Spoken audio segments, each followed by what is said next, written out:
The earliest known pregnancy test dates back to 1350 BC in ancient Egypt.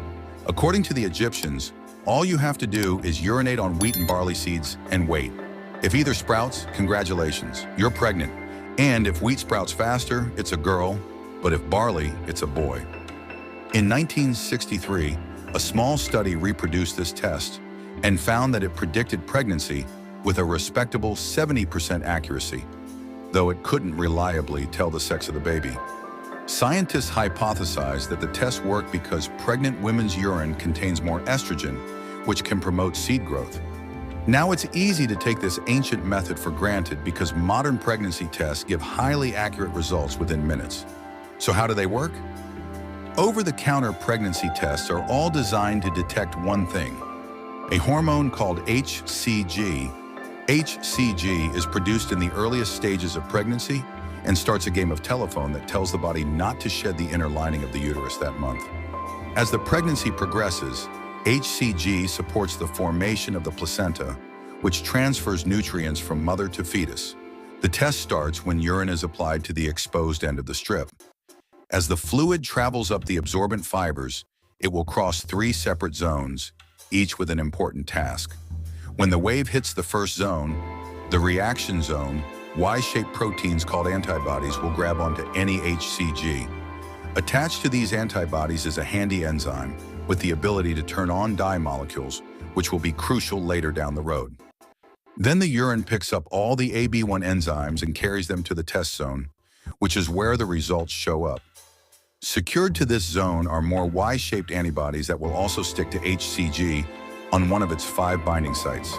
Scientists call this type of test a sandwich assay. If HCG is present, it gets sandwiched between the AB1 enzyme and AB2 and sticks to the test zone, allowing the attached dye-activating enzyme to do its job and create a visible pattern. If there's no HCG, the wave of urine and enzymes just passes on by. Finally, there's one last stop to make: the control zone. As in any good experiment, this step confirms that the test is working properly. Whether the AB1 enzymes never saw HCG or they're extras because Zone 1 is overstocked with them, all the unbound AB1 enzymes picked up in Zone 1 should end up here and activate more dye. So if no pattern appears, that indicates that the test was faulty. These tests are pretty reliable, but they're not fail-proof.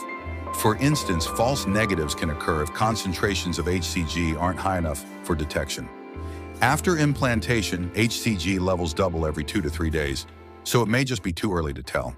And beverages can dilute the urine sample, which is why doctors recommend taking the test first thing in the morning.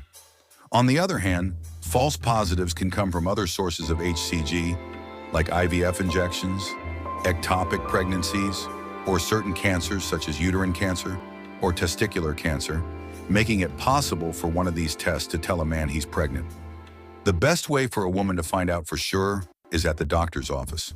The doctors are also looking for HCG, but with tests that are more sensitive and quantitative, which means they can determine the exact level of HCG in your blood.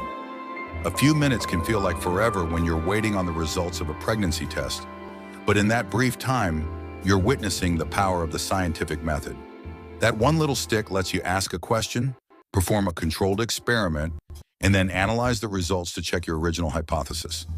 And the best part is you won't even have to wait until the next harvest.